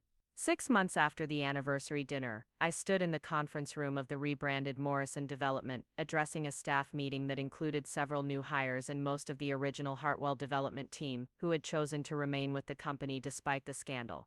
The transition had been challenging but ultimately successful, with client relationships that had initially been damaged by the fraud allegations, gradually rebuilding based on our track record of quality work and ethical business practices. Our third quarter results show that we've not only recovered from the disruption earlier this year, but actually exceeded our previous performance metrics, I announced to the assembled team. The Riverside project has been selected for a sustainability award. The Morrison lofts are ahead of schedule and under budget, and we've been invited to bid on the waterfront redevelopment project that represents the largest opportunity in Portland's development history. The professional success was gratifying, but the personal transformation was even more significant. I'd rediscovered the confidence and independence that had characterized my early career, before years of subtle manipulation had taught me to doubt my own judgment and defer to Marcus's supposed expertise. The woman who had timidly presented to the Portland Development Commission 7 years earlier had evolved into someone who could stand before her own company and celebrate achievements that belonged entirely to her vision and hard work. The social implications of the divorce had been complex but ultimately positive. Portland's development community had initially been divided about the scandal, with some people viewing me sympathetically while others questioned my judgment in not recognizing Marcus's deception earlier. But the comprehensive evidence that emerged during legal proceedings had eliminated any doubt about who was responsible for the fraud, and my professional conduct during the crisis had enhanced rather than damaged my reputation. The personal cost had been significant but manageable. 7 years of marriage had ended with public humiliation and legal proceedings that made private grief impossible. But the relationship had been hollow for so long that its end felt more like liberation than loss. I'd mourned the partnership I thought we'd had while it was still technically intact. The divorce simply formalized the reality that had existed for months before the anniversary dinner. Dating had been complicated by the notoriety of my divorce, with potential partners either intimidated by the drama or attracted to it for the wrong reasons. But I'd eventually connected with James Patterson, a sustainable energy consultant whose work frequently intersected with my development projects. Our relationship had developed slowly and carefully, built on mutual respect and shared professional values rather than the intense attraction and social ambition that had characterized my marriage to Marcus. "I admire how you handled that whole situation," James had told me during one of our early conversations about my divorce. "A lot of people would have fallen apart or responded vindictively, but you used the system to protect yourself and expose the truth. That takes real character and intelligence." His perspective was refreshing because it focused on my response to betrayal, rather than the betrayal itself, treating my strength as more significant than my victimization. A year after the anniversary dinner, I received an unexpected invitation to speak at a women's entrepreneurship conference about recovering from business partnership failures. The organizers were interested in my experience as both a cautionary tale and a success story, demonstrating how systematic preparation and professional expertise could overcome even sophisticated attempts at manipulation and fraud. The most important lesson I learned is that trusting your instincts doesn't mean ignoring evidence. I told the audience of women business owners and aspiring entrepreneurs, when something feels wrong in your professional or personal relationships, document everything and seek independent advice. The people who are trying to deceive you will always have explanations for individual incidents, but patterns of behavior tell the real story. The presentation was well received, leading to additional speaking opportunities and consulting requests from women who were facing similar challenges in their own businesses and marriages. I realized that my experience, painful as it had been, provided valuable insights for others who might be experiencing subtle manipulation or systematic undermining in their professional relationships. The second year brought recognition that extended beyond recovery to genuine professional achievement. Morrison Development was featured in Architectural Digest as an example of how sustainable design could be both environmentally responsible and commercially successful. The article included a profile of my career that mentioned the divorce only briefly, focusing instead on the innovative projects and business practices that had distinguished my work both before and after the scandal. Claire Morrison has proven that integrity and innovation aren't just compatible with business success, they're essential for sustainable growth, the article concluded. Her company's combination of environmental consciousness and aesthetic excellence represents the future of responsible development, and her recovery from personal and professional betrayal demonstrates the kind of resilience that characterizes true leadership. The recognition was professionally significant, but personally, it marked my complete transformation from someone defined by her relationship to Marcus Hartwell to someone recognized for her own achievements and vision. The woman who had once introduced herself as Marcus's wife, the architect, had become someone whose professional identity stood entirely on its own merits. The third anniversary of the dinner that ended my marriage passed quietly, marked only by my private reflection on how dramatically my life had changed since that evening at the Heathman. I was sitting in my home office in the Victorian house that had once symbolized my integration into Marcus's world, but now represented my independence and success. The carriage house where we'd worked together had been converted into a design studio, where I met with clients and developed the innovative projects that had rebuilt my reputation. Marcus had remarried Natalie 6 months after our divorce was finalized, in a small ceremony that attracted minimal media attention. Their new business venture, launched in Seattle to escape Portland's lingering scandal, had struggled to gain traction in a market where their reputation for ethical violations had preceded them. The consequences of their choices continued to limit their opportunities, demonstrating that some betrayals carry permanent professional costs. I felt no satisfaction in their struggles, having moved beyond anger and vindictiveness to a place of genuine indifference about their outcomes. The energy I'd once devoted to processing their betrayal was now focused on building something positive and meaningful, both professionally and personally. Their choices had freed me to discover who I could become without the constraints of their expectations and manipulations. The evening concluded with a small celebration at Katherine's house, joined by James and several close friends who had supported me through the divorce and rebuilding process. We toasted not the end of my marriage, but the beginning of the life I'd built afterward, acknowledging the painful transformation that had ultimately led to greater happiness and authenticity than I'd experienced during my years with Marcus. To second chances and stronger foundations, Katherine said, raising her glass in a toast that captured the essence of what the past 3 years had taught me. The marriage that had ended with such drama and publicity had been replaced by relationships based on honesty, mutual respect, and genuine partnership, rather than social ambition and financial convenience. 5 years after the anniversary dinner, I stood on the observation deck of the waterfront development project that Morrison Development had designed and managed, watching the sunset paint the Willamette River in shades of gold and copper. The mixed-use complex included affordable housing, commercial space for local businesses, and public areas that had become gathering places for Portland's diverse communities. The project represented everything I'd hoped to achieve when I first started practicing architecture: beautiful, functional spaces that served real human needs while respecting environmental constraints. James joined me on the deck, carrying 2 cups of coffee and wearing the satisfied expression of someone who had just finished reviewing construction progress reports that exceeded all expectations. We'd been married for 2 years, in a ceremony that was small, private, and focused entirely on our commitment to each other rather than on social expectations or business advantages. Our partnership was based on mutual support and shared values, providing the kind of foundation that could weather disagreements and challenges without fundamental betrayal. The tenant satisfaction surveys came back today, he reported, handing me one of the coffee cups. 97% positive, with specific praise for the design features that prioritize natural light and community interaction. The environmental systems are performing 20% better than projected, and the retail spaces are fully leased with waiting lists for future availability. The professional success was deeply satisfying, but it was the personal peace I'd found that made everything else possible. The confidence and independence I'd rediscovered after my divorce had enabled me to build a business and a life that reflected my actual values rather than someone else's expectations. The woman who had once sought acceptance from people who were determined to reject her had learned to create her own validation through meaningful work and authentic relationships. The legal resolution of my divorce had provided financial security and professional vindication, but the psychological recovery had taken longer and required more conscious effort. I'd needed to unlearn the patterns of self-doubt and deference that Marcus's manipulation had instilled, replacing them with trust in my own judgment and comfort with my own authority. The process had been supported by therapy, professional coaching, and the patient encouragement of friends who had witnessed my transformation with admiration and relief. Looking back, I realized that Marcus had inadvertently given me a gift through his betrayal. By forcing me to defend myself and rebuild my life independently, he'd required me to develop strengths and skills that I might never have discovered within the comfortable constraints of our marriage. The woman who had emerged from the wreckage of that relationship was more capable, more confident, and more authentic than the one who had entered it 7 years earlier.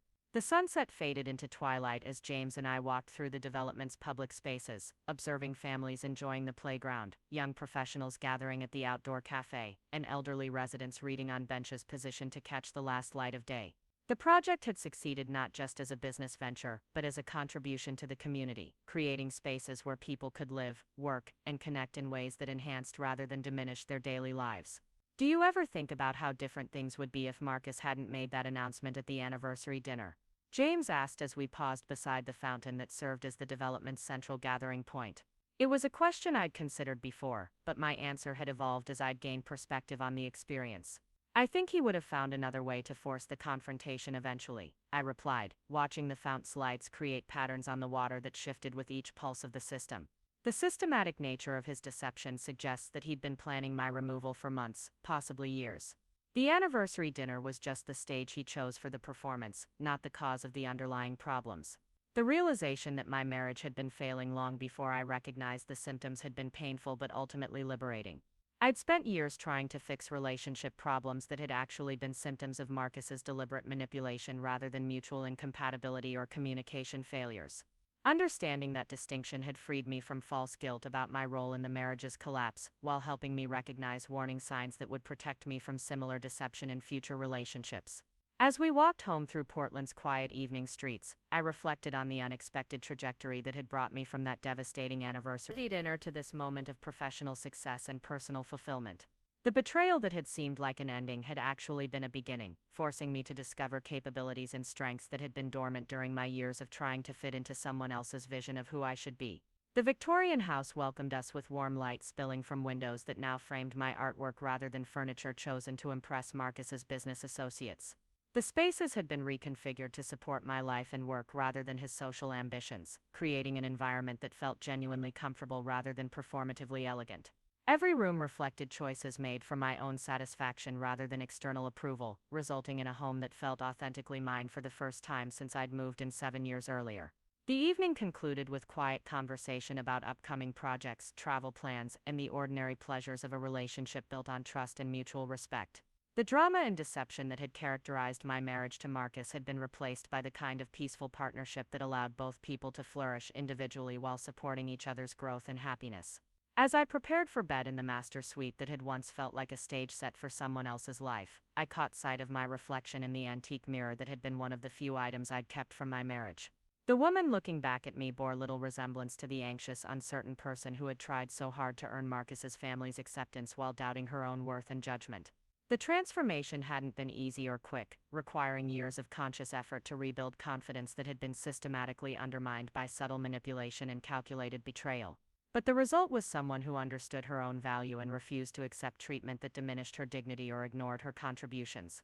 The lessons learned through surviving Marcus's deception had created wisdom that would protect me from similar manipulation while enabling me to build relationships based on honesty and mutual respect. 5 years after the anniversary dinner that ended one life and began another, I fell asleep in a home that belonged entirely to me, surrounded by evidence of work that reflected my values and vision, secure in a marriage that supported rather than constrained my growth, and grateful for the painful experience that had taught me the difference between acceptance and authenticity. Marcus's betrayal had been devastating at the time, but it had ultimately freed me to discover who I could become when I stopped trying to be who someone else wanted me to be. The story that had begun with public humiliation and private devastation had evolved into something much more valuable, a demonstration that betrayal doesn't have to be the end of anything except illusions that were limiting growth and preventing happiness. Sometimes the worst thing that happens to you becomes the catalyst for the best thing you'll ever do for yourself, and sometimes the people who try to destroy you actually give you exactly what you need to build a better life than you ever imagined possible. Up next, you've got 2 more standout stories right on your screen. If this one hit the mark, you won't want to pass these up, just click and check them out.